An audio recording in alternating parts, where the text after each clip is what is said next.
There really is nothing wrong. Nothing at all.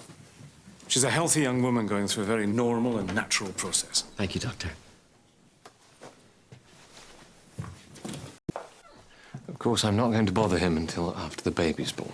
But you're determined to shake things up. My darling, you want to live here until you die. And for our children to live here after us. For that to even have a chance of happening, I can't let the whole thing disintegrate.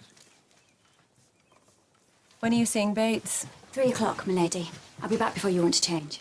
Will you ask why they stopped your visits? I'll ask Mr. Bates. I don't want to get up the nose of the authorities.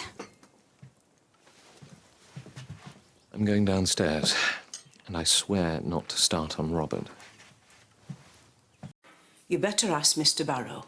He's the clock expert. He used to wind them, but of course it's quite wrong for a valet to do it, and Mr. Carson's trying to get back to normal. Mr. Barrow won't mind. Oh, no. And I'd rather starve than do that. You must have found it hard to find employment. They want nothing to do with me. Not when they hear what I am. What I was.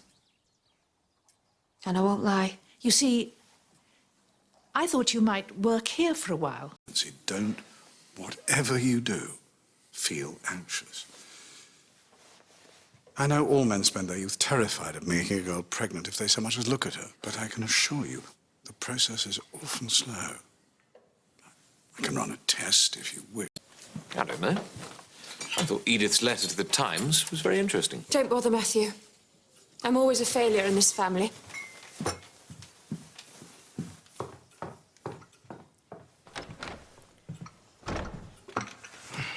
What?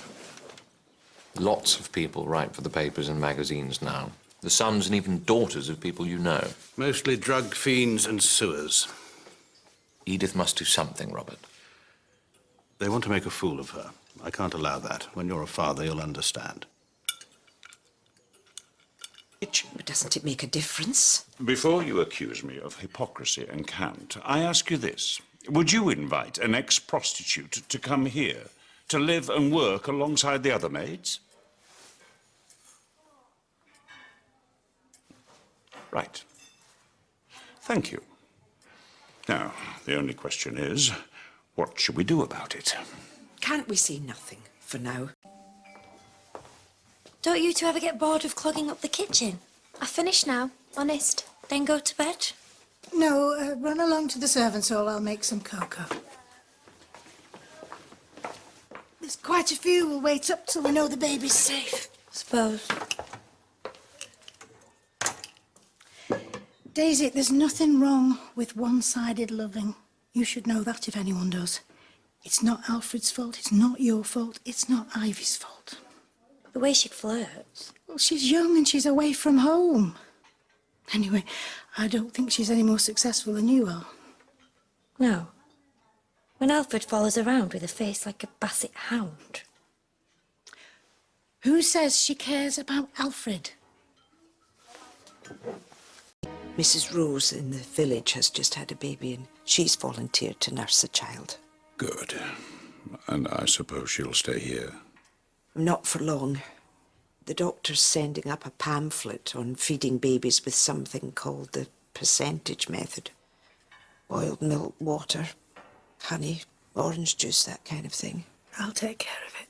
Well, we don't want to add to your work. I don't mind, I'm glad to do it. She wasn't much more than a baby herself, poor love.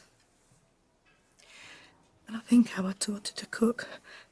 She couldn't boil an egg when she came downstairs, yet she was so eager. I'm sure she was very grateful. I'll go up and tell them the child will be taken care of. I wonder how her ladyship is coping. And of course there's Branson. What will we do about him now? We will show him that we are kind people, Mr. Carson. That's what.